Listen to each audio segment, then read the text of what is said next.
Ano to? Guys, mukhang seryoso na talaga si Poco na gayahin si iPhone ng todo-todo. Hindi lang siya 80%, 90% kaya, but 110% kaya. Sumusobra. Kahit yung specs sumusobra. Check this out. This thing is powerful. Double the speed as last year. Umabot na ng up to 3 million points ang Antutu benchmark powered by the 3nm chipset Dimensity 9500S. Di lang yan ha. Tinan mo yung battery guys. 8,500 milliamperes. That is legit the biggest battery I have ever reviewed in a phone. Parang dalawang 4,000 milliampere na yun na pinagsama. Mag-bolt in. Get it? Bolt in.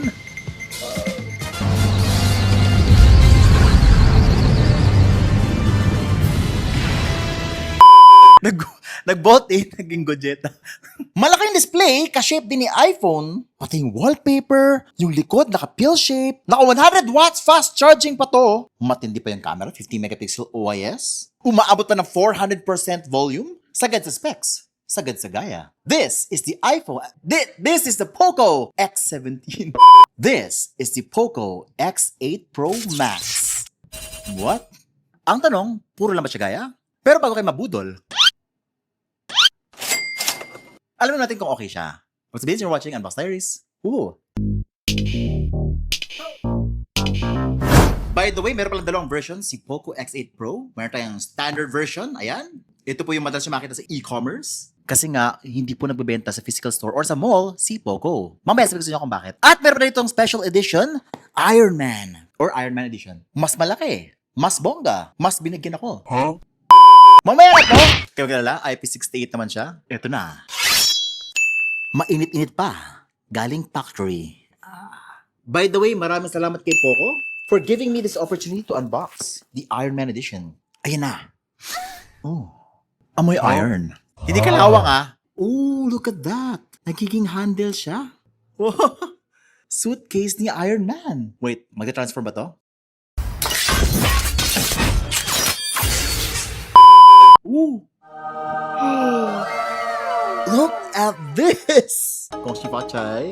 Oh my God, ang ganda. Just like last year, meron siyang ganito. We are getting the Iron Man detailed suit here with all the blueprint and dimensions. So cool. Ito po ay background lang. My name is Tony Stark, Iron Man. Kinda sorta famous where I'm from. Tama na yung spelling kasi last year. Mali spelling last year. But here is the mini box. Wala na, nabuksan ko na. So, 50k ko na lang ito binibenta sa inyo. Wait, look at this. The Marvel. What is that? It is the SIM ejector pin. I have a SIM ejector pin na Marvel design. Ganda, may gold pa sa likod. It's a gold pin. Wow. Again, guys, 50k sa akin lang. Limited edition. Ako lang meron. Bali, meron ako 5 nito. Kinord ko na para sa inyo, ha? Call me Poke Vince. Quick start guide. Safety information guide. Ooh, look at that casing. OMG. Check that out, guys. Meron ba siyang Tony Stark signature right there sa likod? Ito ay yung armor niya, ayan no? No, this is just plastic. Plastic everywhere. Pero, limited edition. Nagkaya daw 50k. Wait, hindi magkasya ang casing sa phone. Mas malaki pa yung phone kaysa sa casing. Wait lang, hindi kasi yun yung official. Ito yung official, guys. Mas maliit pa yung official kaysa sa standard. Oh my God, pag nakita nyo to. Check that out, guys. Nakita nyo ba? Let me just peel this off. Wow, grabe. So shiny. Hindi ko alam kung bakit may sticker. Ayan. Oh wow, that is engraved, not a sticker at the back. Golden. A combination of black and gold. You know, Stark Industries. Magkasya na ba dito? This looks... Oh, magkasya. Magkasya siya. Are you saying iba yung dimensions? So that is how it looks like with the casing. Panalo. Look at the armor at the back. Look camera. Mukhang cannons ni Iron Man. And Poco sa harapan. So nice. Pero, kung mag-gets kung bakit magkaiba yung dimension nito. Guys, mali pala ako. So, Pro Edition lang pala itong Iron Man Edition. At Pro Max pala itong standard ko na hawak ngayon. Kaya naman pala. Huwag kayo magalit po ako ha. Ito na. Meron pa ako ditong Type-C cable na color red. Na Iron Man din ang itsura. Ooh! Pati na niyang twist ties. Meron ding signature ni Iron Man. Meron pa siyang ganyan. Very nice. And that is the X8 Pro Iron Man Edition. Eto, ang Pro Max. Okay, so wait, manipis na rin yung box. Tingnan natin. By the way, ang unit po natin ngayon ay European standard. So wala yung charger. Pero the phones purchased by consumers normally come with a charger. Sulit talaga pag Poco. Okay, so ito po yung kanyang itsura. Malaki rin ang box niya. May SIM ejector pin. Inside, we're getting the quick start guide. Bah, may sticker pa, energy saver. Uy, meron pa siya 18 hours, 14 minutes. Battery life ba yan? Nakalagay pa IP68 water dust resistance. This is so max talaga. Type-C cable, ayan. At yung kanyang casing na pogi, na matte finish. Na may 3 butas pa. Wait, mukha ba yan? Huh? And here's the phone. At yun lang yung laman ng box. That's it. Wait, so 100 watts fast charging to. And guys, there you go. Pati yung design, shameless. Let me just get the iPhone 17 dito. Yes, ito po yung nireview ko just recently. And this is by far my most recommended phone for most people. Tingnan yung design. Sabi niyo po ako sa mga engineers niya. Yan. Pero nagmadali kasi nakalimutan yung Apple. Guys, kung tatanggalin na nila yung Poco na word dito, yung mga letters, kamukhang-kamukha na niya. Wait lang. Ito, gumawa kami ng Apple sticker. Nilagay naman sa likod ng Poco X8 Pro Max. And there you have it. Kamukhang-kamukha na niya. And just like that, pwede ka na pumunta sa Starbucks. Mag-order ng mocha frap. Sama na yung croissant para kompleto. Pwede ka na maging sosyal. Diba? O, diba? Magugulat na lang ako. Konyo na mga Poco users. Hey bro, this is my new Poco X8 Pro Plum man. But seriously, the design is excellent. I'll bet too excellent. Naka-glass back po to. This is glass back. Cold to the touch. Very smooth din. Kaya lang, it's not as clean looking as the iPhone 17. Bakit? Okay, so hinawa ko sa likod, nag-i-smudge pa rin yung material. May pa-sparkle effect pa siya sa likod kapag tinataman ng ilaw. Pero overall, it's pretty good. Talagang gayang-gaya. Pati yung gilid, guys, ito yung gilid ng iPhone 17 at ng X8 Pro Max. Pati yung lines, guys, so grabe. The antenna bands. Yes, the body is metal. Pero ba't mas magaan pa itong X8 Pro Max kaysa kay iPhone 17? This is a very light phone for something na merong 8,500 milliamperes na battery. How do they do it? What is the magic? Pero medyo makapal po siya. Medyo nakakapal ako. Sa likod, meron po siyang flash. May pill-shaped design just like the iPhone 17. It is flat at the back, flat at the sides, rounded yung corners. But if I had the chance to rate it, kung gaano siya kagaya kay iPhone 17, it would be like 80%. Bakit? Wala siyang Apple logo. The Apple logo counts for about 20% na. Ganun ka-valuable yung logo. Oo nga, nagiging mukhang cheap siya without the Apple logo. Ito po siya with meron. ito naman pag wala. Oh, di ba? Now this phone has 2 speakers. Meron sa taas, meron sa baba. May microphone sa taas at meron din microphone sa baba. Meron pa tayong Type-C port dito at yes, wala pa siyang micro SD card slot. Okay lang yun. I think ito ay umabot ng up to 512 GB. So meron tayong 1 terabyte version din. And what is this? Meron siyang red power button at the side. Wait, why is this red? Dapat ka na lang yellow to kasi ang branding nila is yellow and black. Sa taas naman is meron siyang volume rocker. And that's pretty much it. Now, isa sa mga pinaka-exciting part ng phone na to is yung kanyang display. It's massive, 6.83-inch, 120Hz AMOLED display na may HDR10+, Dolby Vision, up to 500Hz touch sampling rate, and up to 3,500 nits of peak brightness. Wow. It's not only bright, it's blinding. Ready ka naman dito ng gold. Anong gold yan, sir? Ito. Gold bar. Na very suspicious po yung kanyang wallpaper. Para may kamukha. Even yung lock screen. Joke lang, dinownload ko lang lang to. Hindi kayo magalit. No, wala akong masabi sa screen. The screen is beautiful. It's huge, 6.83-inch. It's massive. It's so immersive kapag ka nanonood ka ng content. Mapa YouTube, mapa Facebook, mapa Netflix. Sa YouTube, meron pa siyang up to 4K, 60fps, HDR. Oh wow. Wala akong masabi guys. Grabe kasagad ang kanyang display. The bezels look very thin. The punch hole is saktuan lang. Hindi siya super small, but it's there. But this is a huge, huge phone. Kung nakuha lang ka sa X8 Pro, mag-max na lang kayo para mas malaki yung screen. Parang ang feeling ko, ang gusto nila mangyari dito ni Poco is, if nanggaling ka sa mga lumang iPhone 13, 11, gusto mo mag-upgrade, and you cannot buy yung ganito kasi masyado siya mahal ngayon, limited lang yung budget mo, why not just go for this? Diba? Kamukha naman niya, mas mabilis po siya, mas malaki. Lagyan mo na lang ng mansanas. Hindi, seryoso, pwede mo gawin yon. Or bili ka na lang case ng Apple, guys. So, para matakpan yung Poco. Parang kinakahiya niyo naman yung Poco. Hey bro, what's your phone? Oh bro, bagong labas na to ni Apple. Si X8 Pro Max, bro. Yes, that is the word, man. Huh? Pero bro, parang hindi ko nakita yung ganyan. Bro, limited edition lang to. I'm one of the few. One of the few na may Android. One of the few na may Play Store.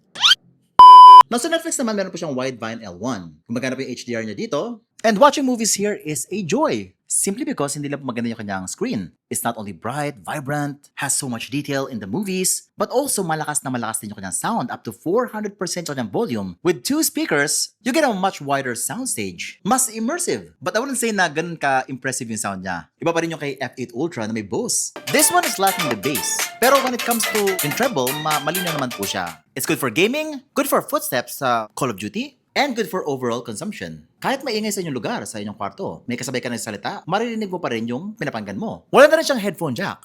Oh no. Paano ka na makikinig ng mga private movies? Private music. Guys, andito ako para tulungan ka. Ayan sa View product, meron na po dyang earbuds na maganda. Redmi Buds. Kay Xiaomi din. Oh no. Totoo ba to? Guys, this phone is so fast. Hindi ako makapaniwala sa kanyang Antutu benchmark. 3 million points sa Antutu bench. That's double the X7 Pro last year. Sa sobrang bilis niya, nag-open ako ng apps dito. Parang wala lang. Ang smooth, ang bilis. Mas mabilis pa siya kaysa sa investigasyon ng flood control. Mas mabilis pa siya sa reply ng jowa niyo. Boss, bastos naman ho tayo ngayon. Kung di ako nagkakamali, mas mabilis pa to kaysa sa loan ni Home Credit. Ay, wala palang Home Credit online. Pwede ka mag-SPay later. Pero syempre, not everything is about speed. Mamaya niyan, mabilis na yung processor. Pero sa games, bagal pala. Tignan natin. So, pasok tayo sa Mobile Legends. Oh my God, is this true? Meron na siya agad ultra graphics at ultra frame rates. HD resolution pa. This game looks so good on this phone. Nag-try na kami ng funny dito at hindi po siya funny. It's seriously good. Kaya magwala dito, very responsive yung controls. Wait lang, ang touch sampling rate niya is umabot ng 500 Hz. Pero kailangan mo siyang ipasok sa Game Turbo. Ayan. Yes, meron pa siyang Game Turbo mode dito na pwede mong ilagay mga apps mo or games. And inside, you can actually boost it with Wild Boost. At ano to? Game Bird? Kaya kinlik ko siya. Wait, what? Binigyan lang ako ng ads. So it's a trap? Guys, ba't may Game Bird dito? Huwag nyo napansinin to. Kapag nakuha nyo to, huwag nyo napansinin to, okay? It's time for you to upgrade yourself. Upgrade with this phone. Naka-discount na ngayon, no? Pero huwag kayong basta-basta bibili, guys. I-check nyo muna itong buong video ko. Tapos, ipanood nyo ng 2 beses para makita kung okay ba talaga. Or, kung may nagbago doon sa sinabi ko. Now, the whole graphics sa Mobile Legends is top tier. If you even compare it kay iPhone 17 or 17 Pro Max or any kind of flagship phone, it's on par sa mga ganong klaseng devices. It's sharp, it's detailed, it's peak resolution. Yung mga models, top quality na talaga. Mukhang na-optimize talaga to ng todo ni Poco. Wait, nato nyo ba yan? Pag naglalaro ako, hindi tinatamaan yung camera. See that? Ganyan ka dapat mag-design ng phone. Para hindi lagi nadumihan yung camera nyo. Now, kahit anong clash, walang problema. Guys, kahit sobrang daming skills on the screen, it's still smooth. Fluid pa rin. 120 FPS po yan. Does it get hot? Yes, it gets hot. It gets warm. Pero not super, super hot. Yun napansin ko sa Poco X7 Pro last year. Simula last year, parang hindi na talaga umiinit ng todo yung mga Poco phones. Guys, ito sa graphics ng Call of Duty umabot siya ng max graphics at max frame rates if you want the max graphics. If you want the best, most cinematic, most detailed na graphics dito sa Call of Duty, kaya mo na mag-max-max dito. With this phone, 60 frames per second, consistent, walang problema, mukhang PC yung game. You will be impressed. And yung gyroscope, very accurate man po siya, very responsive. Uy, ito pa yung okay dito kasi nga malaki yung screen niya, mas marami kang space to work with your fingers kung multi-fingered player ka. At umabot po siya ng ultra frame rates, di ba? Malapit tayo magalit doon kasi nga hindi ko pa pinapakita. Meron po siyang ultra frame rates, 120 FPS, pero medium graphics lang. Kailangan mag-very high to kasi medium lang tapos ultra. And of course, super high resolution po siya. It is a very impressive game here on this phone. Also, napakaganda na sounds. Hindi nyo talaga ma-appreciate yung sounds, guys, ng phone na to. Tapos, guys, hindi ko natin try sa HOK. Kasi chinek ko yung Play Store, pumunta ako sa Google Play Store, tapos pumunta sa top charts. Guys, number 2 po si Mobile Legends. Si Honor of Kings, number 8 na lang. Oh no. Naku, guys, kado na. Kaya dumiretso na ako sa Genshin Impact. Ito po, guys. It's still relevant and it's still beautiful. I feel it's still the benchmark sa Play Store. With this, nako guys, confident ka pa rin na laruin to ng todo-todo. Naka-max settings, kompleto na po yan guys. Yun nga lang, 60 FPS pa rin siya. Wala pa rin siyang 120 FPS like the iPhone. So yun lang po yung talagang ceiling niya. No matter what, no, kahit may boss fight, kahit masyado maraming effects sa screen, kahit nagkaagulo na, smooth pa rin siya. Pero uminit pa rin. It's warm. not super hot. Wait lang, wag kayo magalit. Mga Xiaomi fans, nag-explain lang ako dito. He needs some milk. Hindi porket hindi perfect yung phone. Ibabash nyo na ako. Okay sa Genshin Impact if naglalaro ka ng Genshin Impact. But for most games, guys, yung Asphalt 9, ayan, smooth na smooth naman po siya kung mahilig sa racing. Subway Surfer, wala naman masabi guys, Subway Surfer. Nakakalundag naman siya na maayos. Temple Run, nagtuturn ng maayos. Wow, this is the most comprehensive gameplay I have ever done for a phone. Now, in terms of performance, mukhang kaya na niya talagang i-pick lahat ng mga games.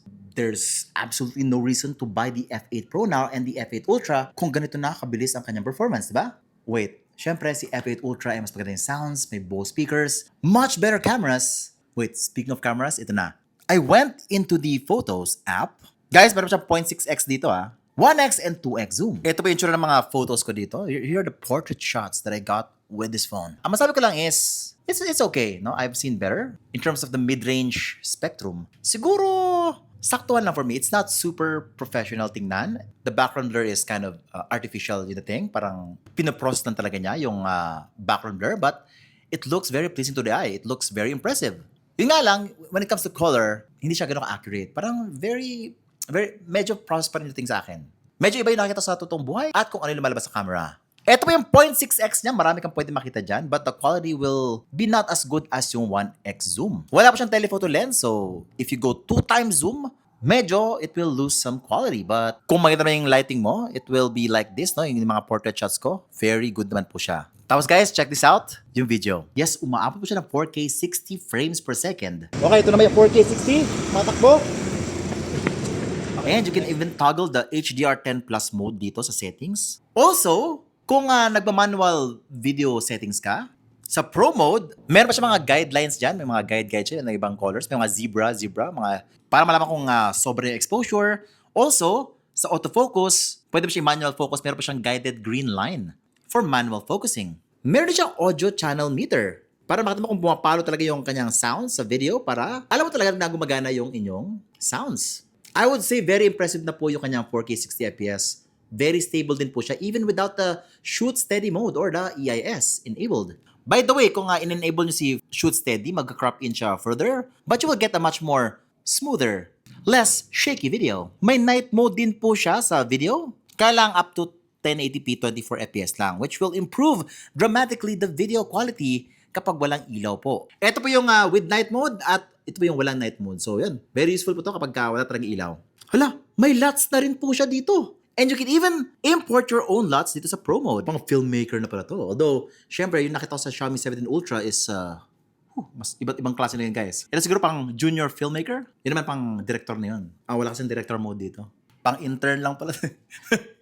At you can switch from camera to video din sa Pro mode. You can even shoot photos in RAW mode para mas marami kang pwedeng gawin sa post-editing. And finally sa video guys, nagtry ako kung pwede bang i-shift from 1x to 0.6x to 2x. Guys, pwede naman po siya. Kaya lang 1080p lang po siya at 30 frames per second. Kung gusto mo ng 4K 60 FPS, pwede po siya mag-zoom in from 1x to 2x lang po. Hindi siya mag-change sa 0.6x. Maganda yung camera niya pero mid-range level lang. Siyempre naman, kapag masyado na lang ginalingan dito, bakit ka pa bibili ng kanilang F8 Ultra, di ba? Medyo pinaganda nila ng konti sa X7 Pro. Ay, ganun pala dapat. Mas ganda kasi sa dati, mas pangit kaysa sa bago. Finally, the software is also advanced. Meron rin siyang Xiaomi Hyper AI dito. Built-in na po si Gemini. If you hold the power button, lalabas po si Google Gemini, which is very useful for me. I use that all the time.